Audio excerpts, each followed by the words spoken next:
Hi, and welcome to Kaleidoscience. Here you find answers about cognition that you may or may not have asked yourself.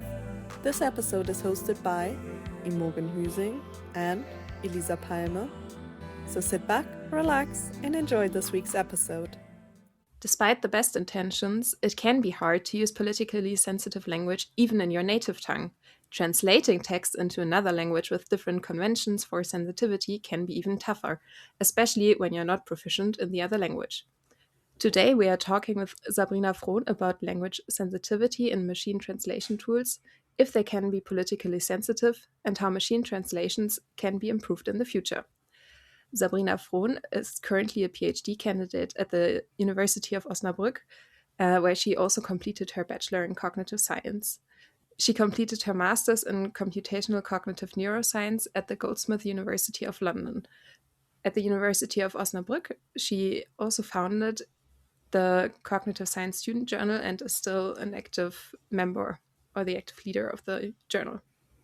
Yeah, welcome. So nice of you to join our podcast today. Thanks for the invitation. I'm excited. And as always, at the beginning, we play our short get-to-know game where you will get 5 sentence beginnings, and I would ask you to complete them as spontaneously as you can. Since I know that you've listened to episodes before, do you still remember the questions, or are they novel? No idea. Okay, perfect. I have something about an emoji in the back of my head, but even there, I'm not sure. Okay, perfect. Our first sentence is, as a kid, I always wanted to be. As a little kid, I wanted to be a firefighter or policewoman. Yeah. Why? Honestly, I just thought they were cool because they could make noises with their cars. It was kindergarten time. But that's a relatable reason to think they're cool. Yeah, the dream stopped when we had an excursion to the fire station and they were allowing us to go onto the car and drive up, and I realized I'm afraid of heights. So short dream, but very strong one. Our second sentence is, if I was an emoji, I would be. I would be the emoji with the hands, which is smiling. The hugging one. Is it a hugging one? I don't know. I always that is even better. As an inviting hug. Oh, At no, least I that's thought how it's I like, hey! Okay. Yeah, but I Just think the it's hands. called the hugging face emoji. That's where the AI and dataset website gets its name from, like the hugging face. I didn't realize. I just like that it sounds, or not sounds, it looks so very inviting. Maybe now I have to rethink it again. No, I'm kidding. Yeah. So you stick to the... Yes. Okay, perfect. Then our third sentence. My favorite thing to do on a day off is... Do some arts and crafts at home and go for a walk. What kinds of arts and crafts do you do? I do knitting, crocheting. I'm currently teaching myself to sew. Anything you can do with pencils or colors and paper. Yeah, I'm kind of jumping around the arts and crafts. That's amazing, yeah. Our next sentence. Right now, I'm most fascinated by... Tricky one. Actually, yesterday I was walking home and it was snowing and I was walking on top of the snow, and that actually fascinated me. Water can have so many different forms. Yeah. That I can walk on it. But I think this fascination might die when spring rolls around. Yeah, but even with snow, like snow can be really good for making snowballs, or can be so powdery that you can't even, when you try to make a snowball or build a snowman, that it just falls apart. Yes. So just even that is super fascinating. That's true. Yeah, and the difference between those two states are like 1 or 2 degrees. And our last sentence. I know it's time to call it a day when... when the text or the computer screen flimmers in front of my eyes and I have to read sentences again and again, I just better go home. Similarly for art projects, when I'm making like 3 mistakes in a row, I'm like, okay, call it a day, start again tomorrow. Oh, interesting. Because for art projects, I tend to go always deeper the longer the day gets. Because the tireder I get, the more I want to finish whatever I just started. Yes, I get it, but then I have been on the next day side too often, where I had to like unravel the scarf I was knitting too many Yeah. times. So I made this a rule for myself. That's smart. Okay, so now since we have gotten to know you a bit better, could you maybe tell us a bit about your scientific background, where you started, and how you got into the field you're working in now? So actually, in high school, for a long time, I wanted to be a chemist and study chemistry, and even switched schools to be able to take an advanced course in chemistry, during which I learned I don't see myself standing in the lab for the rest of my life. Unhelpfully, my mom then said, well, you won't be if you study chemistry, you will be a manager. And then I thought, no, I don't. I want to do the cool chemistry stuff. I don't want to manage. So then always gone. I had no idea what to do anymore. But just knew, I want to do a bit of math, a bit of IT, a bit of psychology, a bit of philosophy, and so on. But you can't study that. At least that's what I thought, until a friend of mine at the gym said that her daughter was studying cognitive science. And I looked at the description and realized, oh, that's exactly what I want out of a study program. So I started cognitive science in Osnabrück, and I pretty much realized how cool it is to dive deeper into the different areas, but also that I might not be as fond of all the areas as I thought. And what kind of drove me with research projects, even for my bachelor thesis originally, was that I wanted to do something that has kind of a purpose beyond the paper I'm writing about. Originally, for my bachelor thesis, I wanted to build it upon an internship I was doing, where I was working with robots and fingertip sensors. So you could imagine them being used for prosthetic limbs. And they were so fancy. It was like 5,000 pounds per sensor, and you had 5 on one hand. And I was very worried to break them, but everything worked out until I wanted to write my thesis about it, and had some stuff coded for the project and sent it back to the lab in the UK. And they were like, well, somehow in the setup of the robot, and a mistake was made, and all the data you gathered is not completely random, but not usable. So I switched a bit with or had to switch the project. But this idea of making or like working on something that, I don't know, has a bit of a purpose beyond just, I don't know, just information acquisition, kind of stuck with me. So in my master's, it's funny now that I think about it, every time something didn't work out. Maybe that's also science. So in my master's, I wanted to work with a theater company to investigate emotions, and specifically the connection between people through emotions. Then COVID hit. That's where the love from before came from. So I had to adapt it a bit and not work with the theater company, but with other participants.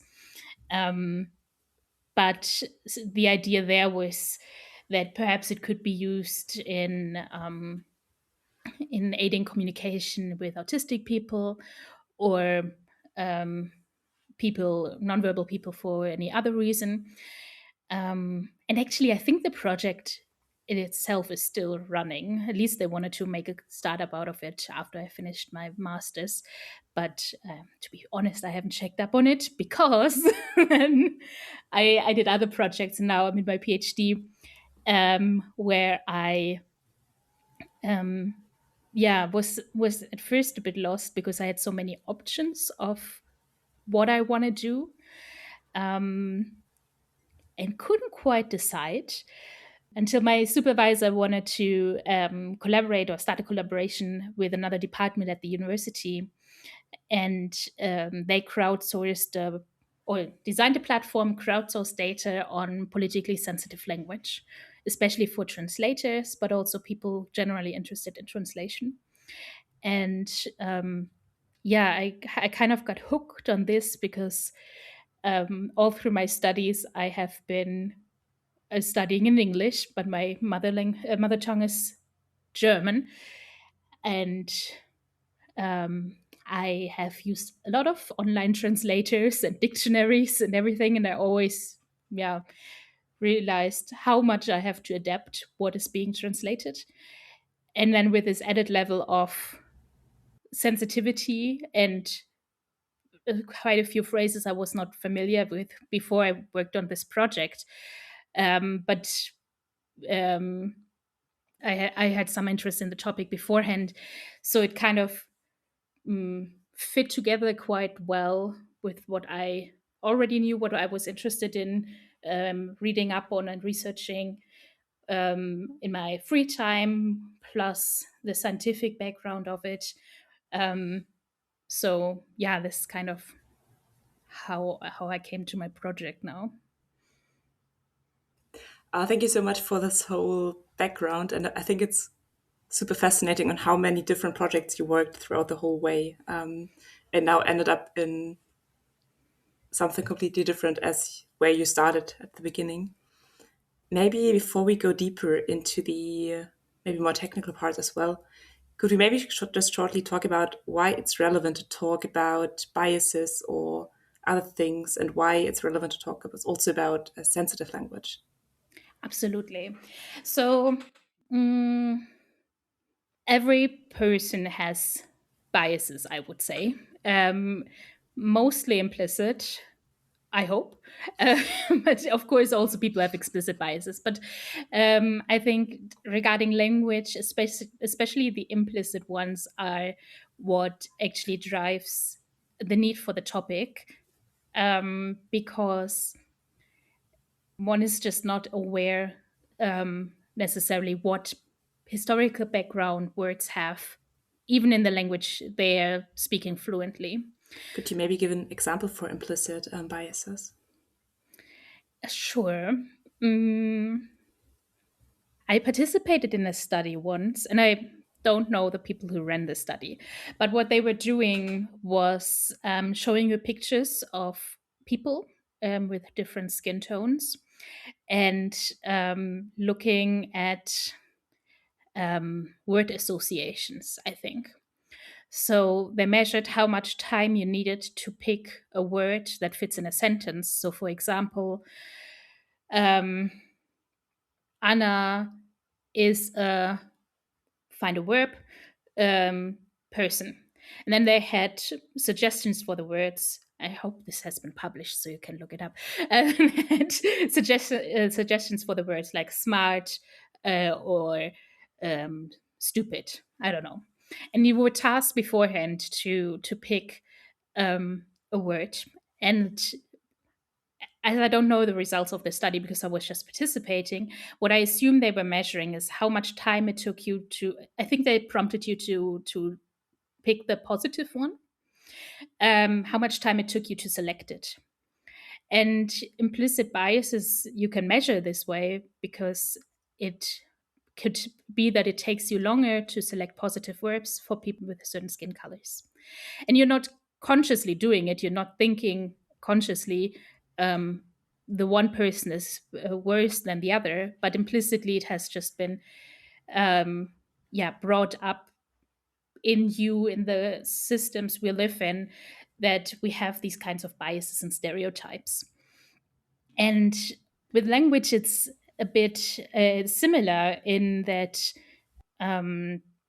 people can more explicitly show these implicit biases, and explicitly to the people who are more familiar with the language. So, for example, in this crowdsourced, it's called Machtsprache, in this table of words that they gathered, they wrote meaning, or like they give explanations to words that they used. For example, in German, the word mauscheln, which we just use if something is a bit shady, I guess, has actually a background in Jewish history, and is actually kind of replicating this bias that, in quotes, obviously, Jewish people are a bit shady or acting shady. So if you don't know this background, so you're not actively making yourself familiar with what words mean beyond what you have as a surface level, you can either show your biases or just non-knowledge through the words you use. Is it relevant for each term? Because, for example, mauscheln, I just repeat the term, is not as commonly used. And I personally wouldn't have connected it to anything negative besides that. For me, it has a meaning of you try to hide that you did something not well in a way. And I wouldn't have connected it to any historical background. So my question is mainly, in how far is the original meaning still relevant if it's in modern use more disconnected from this original meaning? As far as I have read and I understand, it is because of the people who it still affects. So in the case I just brought up, I'm not personally affected, so it's a bit tricky to speak of it. However, I think that for me it makes it even more relevant to look into these topics, because I don't want to offend or hurt or unintentionally other people who are affected. And I also think in the case of translations, to take it a step further, one just not necessarily would know this whole background of historic relevance,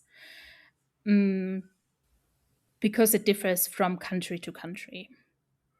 I want to quickly give an example about something like in this case an idiom that, like, for the English language, because we talked about a German word and also a German word that you probably like don't encounter if you're not a native speaker. But I think, for example, the term that something is a cakewalk has a background, as far as I know, in like really damaging practices that plantain owners did to their slaves. And since I was made aware of that, every time I hear the term cakewalk, I just cringe. Yeah. Oh, yeah, I just wanted, familiar. just as a term, like as an example for the English language.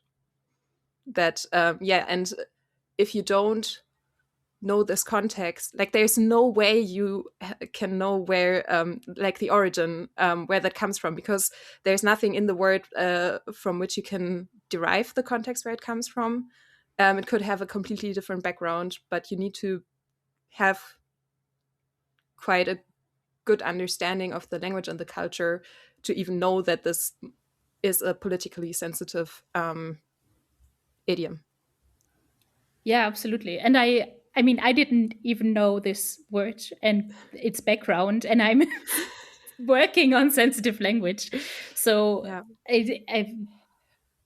I find it is very difficult if you work with translations, for example, if you're not at least as familiar with the language you're translating to, you unintentionally might use language that is discriminating people. Yeah, I think that makes it also, that also highlights why it's relevant in the context of machine translations, right? Yeah. Exactly. Because I always want to say, because machine translations don't have context, and then I get like metaphorically hit on my fingers by the computer science people, because of course they have they get trained on so much data, and somewhere in the data it might even say the definition of the word or the historic background of the word, but nonetheless when they make translations, it's not based on these contextual clues in the first place, but on statistic likelihood. And that way, the majority language is also replicated, which in turn means that biases and stereotypes that are used by the majority of people are replicated in translations. Maybe before we go a bit deeper into insensitive or discriminating things that happen when using translation tools, Sabrina, could you explain or tell us what different tools for translations exist and how they differ with regard to their functioning and performance? Sure. So nowadays, there are largely two types of translation algorithms used. One is neural machine translation, and the other is large language models. And I think by now we're all familiar with large language models because of GPT. However, the difference between the two in the context of translation is the way they learn the translation skills, so to say. Neural machine translation tools are trained on corpuses of data that are already matching target and source language. So, for example, German and English text that is matched together, translations of books or whatever, where the tool can basically learn what is supposed to be the translation. Whereas large language models are trained on all the data, for example, of the entire internet.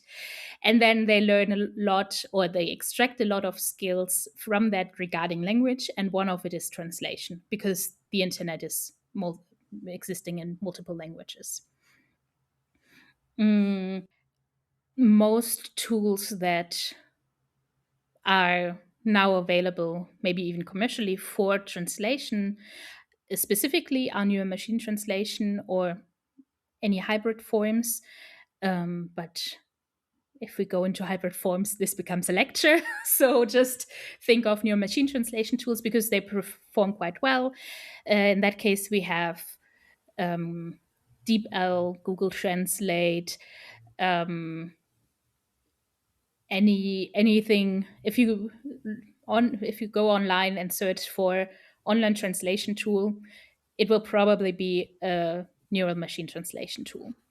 Do neural translation tools perform differently compared to large language models in the accuracy, or are they comparable? I am not familiar with a comprehensive study on it. In the context of sensitive language, there are some studies that compare neural machine translation tools to large language models. And also there it's not quite conclusive. My impression is that neural machine translation can be better. However, large language models can be prompted to take sensitivity of the translation into account. And in a similar vein, maybe it also makes sense to briefly explain my definition of sensitive language. It's not my personal definition, but the one that I'm working with, and that is that language exists on a spectrum from preferred language, so language that the people who are affected by the terms or marginalized in a way, so the terms that they want to use or want to have used, to discriminatory language, so usually language used by the people who are not marginalized, or language that has developed somehow to be discriminatory. And along this spectrum can be a lot of different levels of sensitive or less sensitive language, for example, hate speech or derogatory terms. And yeah, what makes it tricky in translations is that you don't want to prescribe people how to translate. You don't want to tell them you always have to translate sensitively or unsensitively, because it depends on what the original text was and what the intention is with the translation.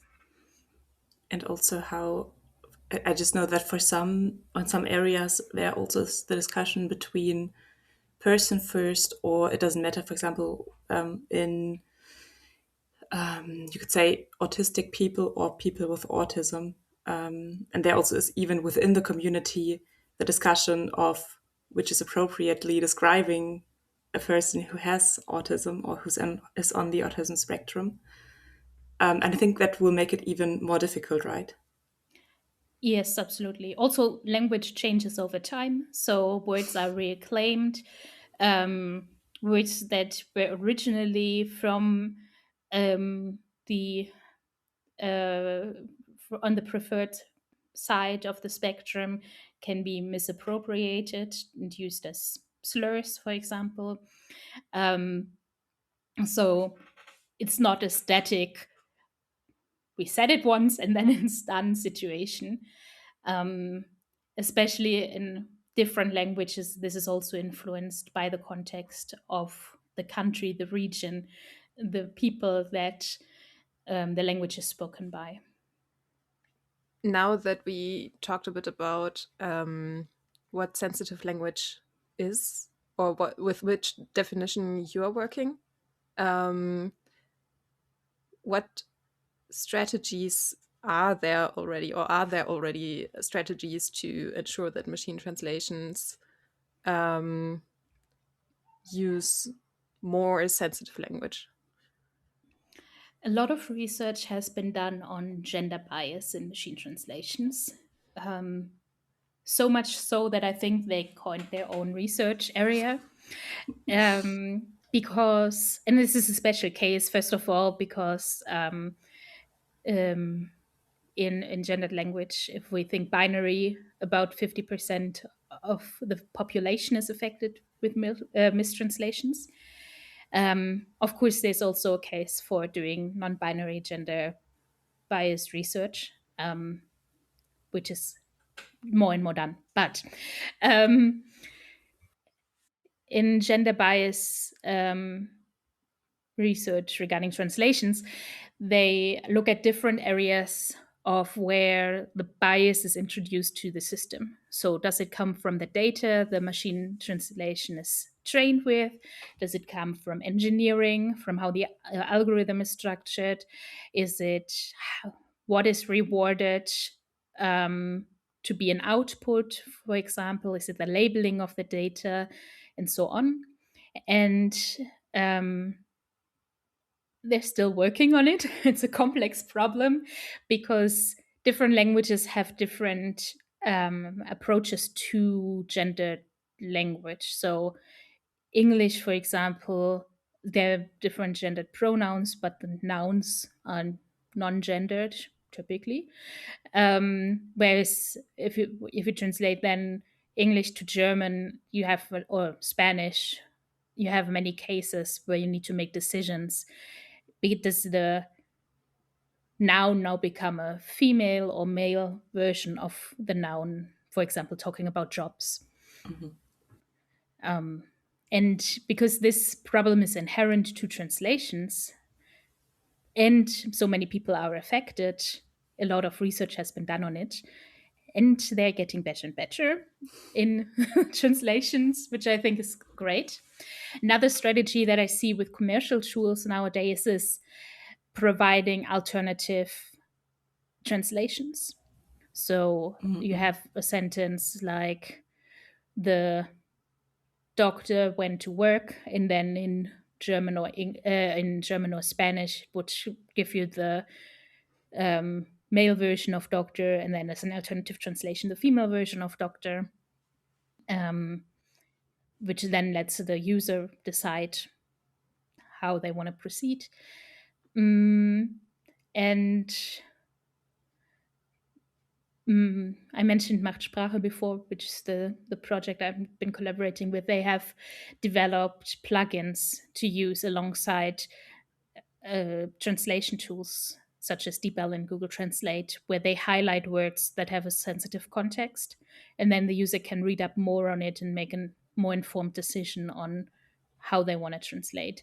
So there are quite a few approaches, and it's not just on gendered language or gender bias in language, but the main focus is on it. Super interesting. I didn't know that those plugins existed.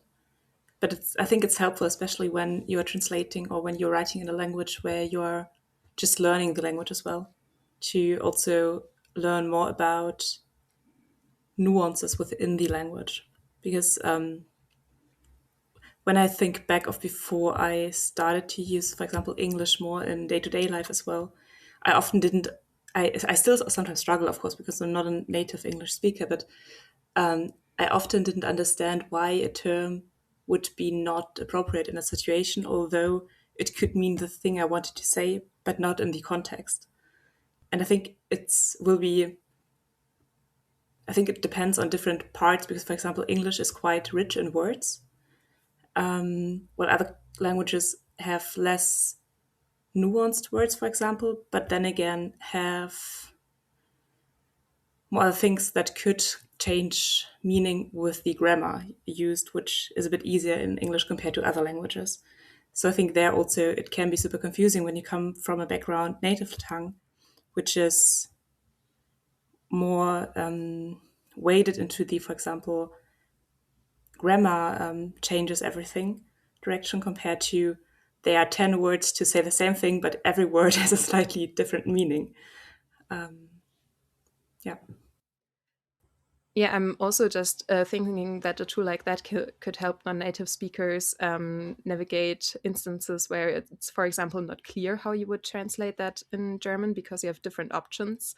Like you can, for example, in German you have two words for example, student or teacher or whatever, in a male or a female version, and especially when you want to, or when it's not certain which gender the person has, you have different techniques to basically include the two binary genders, or like the gendered spectrum. And there are different attempts to do that. And I don't know, this is not clear. There are no clear rules in the German language. This is something that's currently like developing. So I think a tool like that could also be super interesting for non-native speakers to read up on the different ways how you could translate that to be more gender inclusive. And yeah, maybe also what to navigate when translating that. Absolutely. And from a researcher/engineering perspective, the challenge already lies somewhere else. So it's not so much about what rule there is in German to include all the genders, because you could suggest alternatives. But it already starts with the data we have, because we don't have so much data to train the algorithms on marginalized language, which is somehow already inherent to the fact that it's marginalized, or that it comes from people who are marginalized in society, because these algorithms all work on huge amounts of data. To make the translations more inclusive, we first need to get some kind of solution, either more data sets or different techniques to level out the gap in data, or the disparity between majority language, minority language, though these terms are a bit iffy. Are there any, or could you give us a few examples on techniques how you could level out the data sets? Well, if I knew. Or are there already any approaches? So actually, there are machine learning approaches to level out data sets. The issue I find with this specific case of sensitive languages, that you can't necessarily use the form. So what they do, for example, if you think of image data sets and you have 2,000 pictures of red flowers and only 200 of yellow flowers, but you want the algorithm to learn both, what you can do is either cut down on the red flowers or increase the number of yellow flowers, for example, artificially generating pictures of yellow flowers. Or you can use different kinds of, let's say, reward systems, or different kinds of splits of data. So many options. The tricky thing with sensitive language is that artificially generating sentences is already questionable, because how realistic would they be in actual language use? It's tricky to use language from, for example, social media platforms, not only because of the data restrictions of the social media platforms, but for one example we had in a course was, well, why can't we just use all the tweets with hashtag Black Lives Matter and extract language from there? The issue here is you would then get first of all, you would get kind of free work from the people who made the tweets without the intention to be used in algorithms. So you don't really have an approval concept or consent concept. One could say, well, this is just how the internet works. And I think a lot of AI people think so too. It's a kind of struggle I balance with every day, because in the social science side, or there's also a history of scientific misuse towards people who are marginalized. So you don't want to repeat that process either. Also,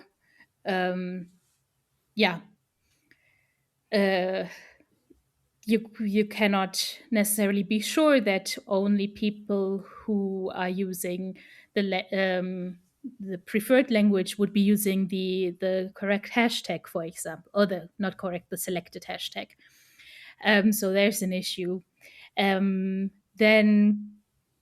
on different kinds of in different areas of marginalization, different amounts of data are available in the first place, not only online but in general. So where do these discussions and discourses happen about word definitions?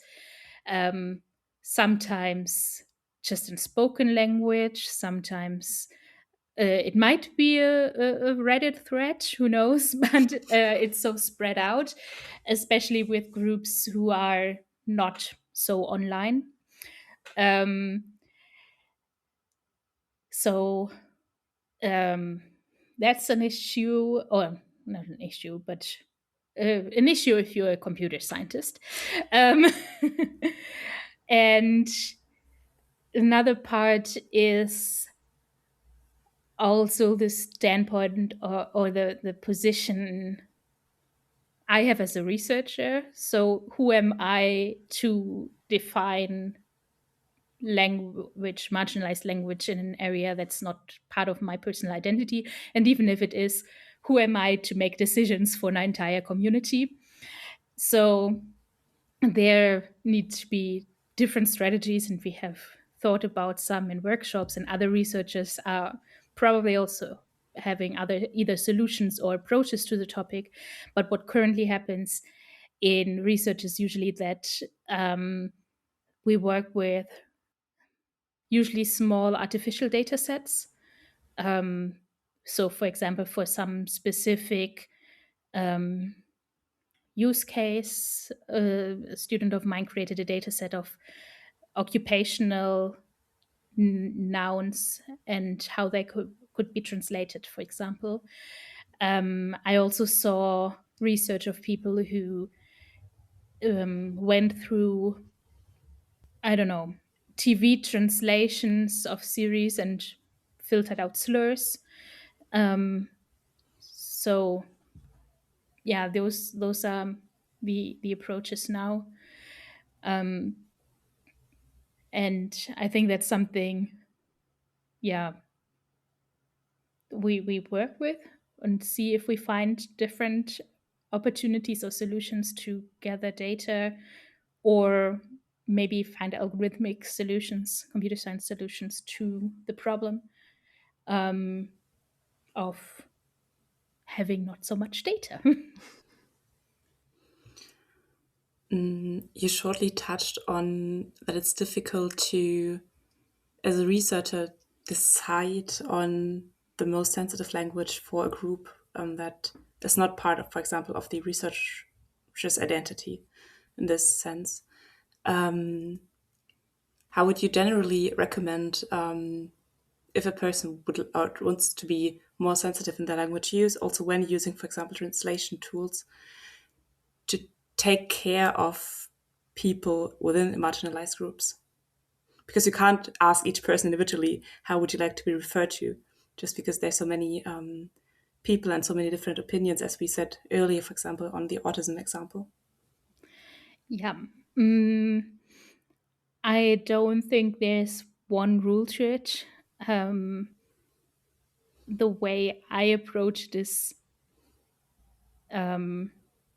learning from people that are part of the community, reading books that have been published, learning reading articles, just having an eye out for these kinds of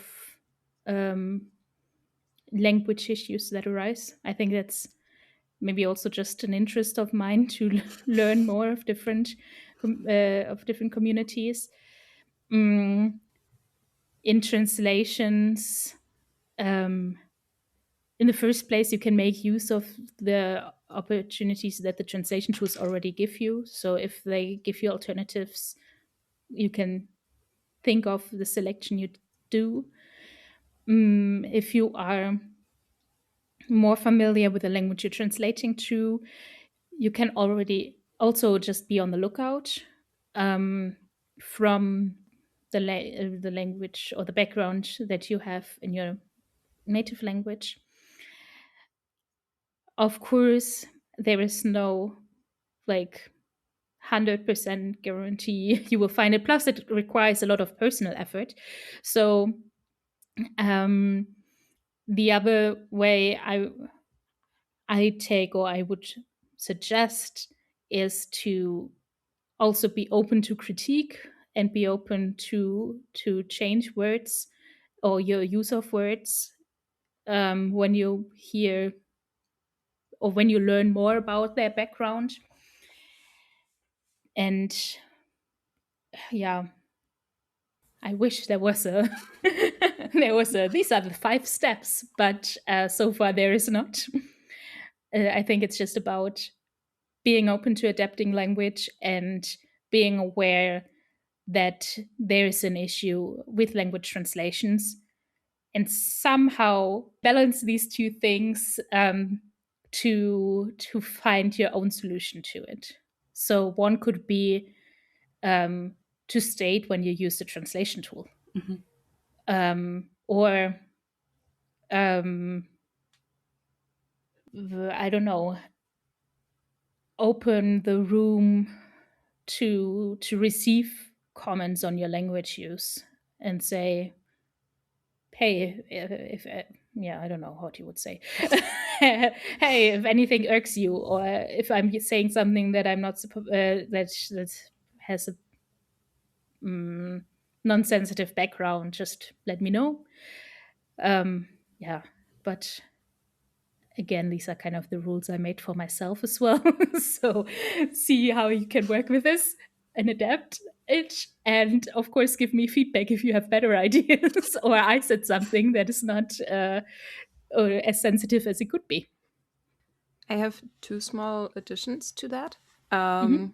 I think one tip that I heard from somebody who was giving inputs on Instagram about ableistic language was if you're referring to people with a disability and there are like different preferences within the community, how they would like to be addressed, mix them up. Like, don't stick to just one version, but use them all interspersed.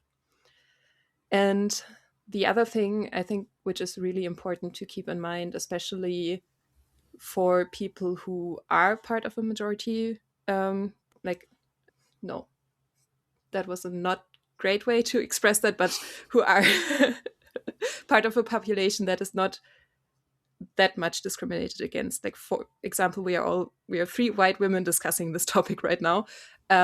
If it's a conversation or a discussion that makes you uncomfortable, it's a discussion worth having. So, like, yeah, to kind of realize when something about this makes you uncomfortable and then not run away from it, but like sit with it and reflect on that. Of course, not in every context, but especially when it's about like just sensitive language and so on. And yeah, reflecting your own biases and so on. Yeah, great addition. Thank you. I don't know if it's a weird question, I think not. If you could build the perfect translation tool that tries to incorporate everything that's important about sensitive language, what would this tool need? Ooh, I love this question. Not weird at all. This is so many. This is manifold. So first of all, I would love to have a diverse team of people working on the tool, to not just have my input to it, which is a challenge I face in my research a lot. That I'm mainly the only person working on my research. But if we're talking about the tool itself, I think I would like the suggested translation to be a sensitive one or on a preferred language side. And then the options that are given to be across the spectrum of sensitive language, as opposed to having the biased one as a default. And if we go even beyond that, I would love for a translation tool to take positionality. So, what is your stance as a translator? So, what is the intention, for example, target audience, the all the things that professional translators think about when they're translating into account, and maybe let the user also choose, okay, I'm now translating an historic text from the perspective of a historian and translate it to the other language for an audience that is also mostly historians, would give a totally different translation than having the first part be for historians and then the second part for the general public, for example, because you would choose different language. So yeah, I would like the tool to be descriptive, not prescriptive, not tell people how to use language. And ideally, it would be as easy to use as it is now, but the users are more aware or more involved in translation decisions. Because in the end, they are using the translation as their own work, so to say, or as their own words. And typically don't write it's translated by a tool underneath it or similar. So yes, I have thought about this, but it didn't come out as coherent as I planned because I have so many different ideas. I don't think there is one ideal tool either. I'm also not so familiar with different languages. So that's also an aspect that will go into it. I don't know. But the aspect of different options to choose from, I don't just want that for sensitive language. I want that for everything. Like there are so many nuances between different languages. And I don't know how many times I've been mad at, I don't know, Google Translate, DeepL, whatever, because it translated something. And I was like, well, I guess that's what I wrote there in German, but that's not really what I want to say in English. Fair enough. Yeah. I think just kind of a multi-choice option kind of after you've entered a text and have your target language. I think a tool would be awesome if they could, or if it would, if it would kind of scan through the text, get the main parts of the text or the main content. For example, when we translate a text from English to German, so from a non-gendered language to a gendered language, and the English text is talking about, let's say, doctors, because we had doctors in before as an example, to then kind of give options of, okay, do you want to have, what kind of gender do you even want to have a gendered? So, or do you just want to use the masculine? So just to have the options where you can select, okay, I want to have the masculine, I want to have a version or an option where I have both genders, or I want to have a gender neutral version in the end. Or to also, for words which can be ambiguous, to have an option on general after entering a text to say, well, for this kind of context, I would like the translated text to have this nuance, which isn't even needed in the original language, but is needed in the target language.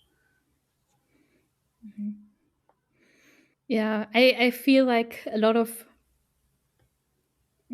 points could be resolved if the translation tool would be just more aware of context and the content of the context, be it,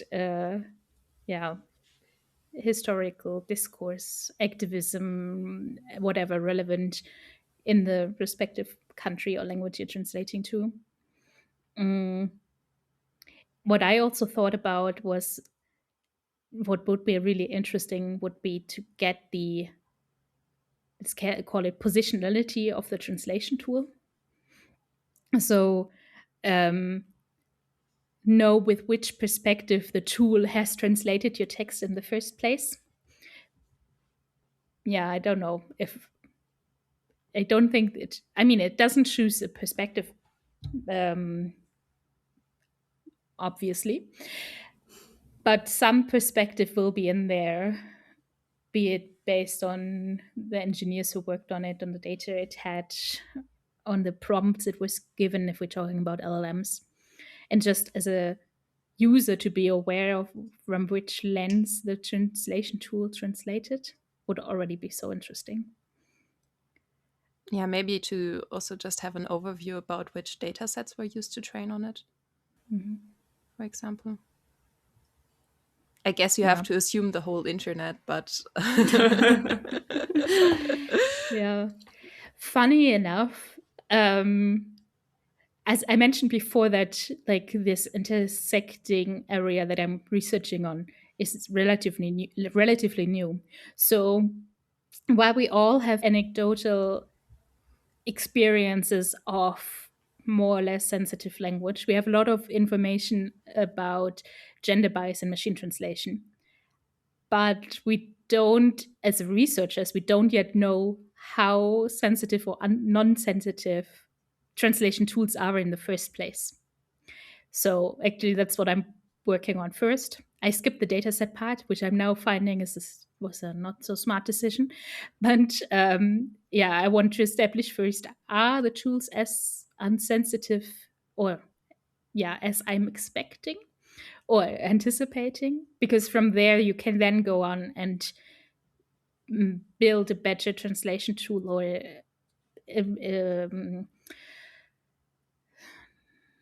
target areas where it can be improved. Yeah, that makes sense. To just establish the status quo and then see what needs to be done. Yeah. How are you currently working on checking out what the baseline is that you're working with?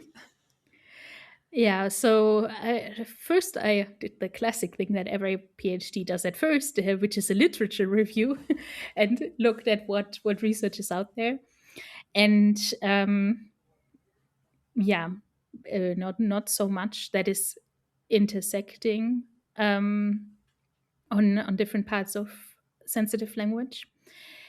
And now for establishing it, I'm not quite set yet on how I want to approach it. I'm thinking about some kind of benchmark situation, but then developing some kind of data set and evaluation tool that allows me to run it through a translation tool, and then I get a number back, basically telling me this is good, this is bad. But then my next thought is benchmarks have to be maintained to be useful long term. And as soon as the stuff is in the internet, the tools can train on it and then kind of optimize just for the things I want to test. So I'm trying to come up with something that is a mixture of the classic approach to a benchmark and creative creative measurement tools or evaluation strategies that, of course, the tools eventually will be able to train against, but at least don't make my work obsolete in 5 seconds after it's been published. Yeah, that is a very understandable goal for the project. Well, my aim, and it might shift with deadlines arising, but my aim is to build the whole thing in a way that it's extendable. So for different languages, for more sentences to be input, or if we're talking about like classic benchmark style, for new techniques to be added, and so on. So even if I put it into the world and the tools adapt to it, it is already designed to be extended. So maybe that's a way to mitigate my worry of obsolete PhD projects. Maybe we can slowly come to an end. One of the 2 final questions is what role cognition plays in your research? Well, first of all, I think historically language has been a big marker of researching cognition and what biases are, how they express, and so on, is also quite cognitively interesting. Oh, wait. I mean, me thinking about it is interesting, but also how they establish in the brain is interesting. However, in the first place, my topic doesn't quite sound like it will figure out something about cognition. I think it's in the other direction rather. And I at least with my background, but I hope to also do it a bit more explicitly, use techniques from different areas of cognitive science and different knowledge about language use to work on my project. And if a person has listened to the episode, what should they definitely take home from the whole topic of sensitive language and machine translation tools? Mm-hmm. You should take away that machine translation tools are, well, not yet established, but anecdotally observed, are not so good at translating sensitive language. And this is an issue for all of us because, first of all, as users of machine translation, we will encounter the issue. But as users of the internet who have ever seen an automatic translation, which is everywhere, we are also constantly confronted with translations made by machine translation. And if we have biases or stereotypes or unsensitive language reproduced in this, we reproduce it in our minds because we read it, we consume it, and therefore having more sensitive machine translation tools will allow us to have more sensitive content we consume. And this is a bit more of a stretch, but language shapes how we think, and taking care of the language we use and we consume will hopefully in the long run also have a benefit for the people, for the marginalized groups, and lead to more equality and understanding. Yeah, thank you so much for talking to us and also explaining this topic a bit more, because I think I am aware of the topic because we know each other and we work in the same office, so I know what you're working on, but before I haven't thought about that this much, although I was into sensitive language never in the context of translation tools. I'm really glad that we were able to cover this on this episode, so thanks a lot for that. Thank you so much for having me. It was a pleasure. Also, I always love talking about my PhD stuff. And if people would like to learn more about you, is there anything where they could find you online, or is there any things they could look into to learn more about the topic? Yes, people can find me on LinkedIn. I'm called Sabrina Frohn. If it's associated with University of Osnabrück, that's me. I have published my first paper now, so you could also Congrats. Thanks. So you could also read that. And to be honest, if you just want to look into sensitive language in general, don't read, like my stuff is already quite it's research heavy, but read books from people who are affected by the sensitive language or not use of sensitive language, or listen to podcasts, seek out information from Black, BIPOC people, people who are neurodivergent, people who have a disability.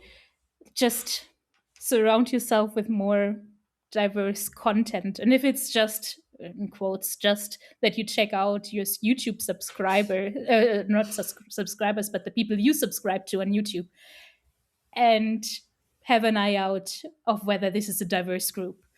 I think already that makes a difference for yourself. Yeah, perfect. Thank you so much. We will link the papers mentioned in this episode in the show notes. So if someone would like to read up on it, you could also find it there. So thanks a lot for your time. Thank you.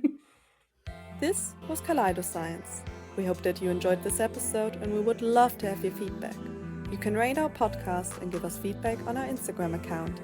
Have a great week, and you'll hear from us again in 2 weeks. This episode was hosted by Imogen Hüsing and Elisa Palmer. Produced by Imogen Hüsing, Clara Kühne, Sophie Kühne, Sönke Lülf, and Elisa Palmer. The music is from Jan-Luca Schröder and the logo is from Annika Richter.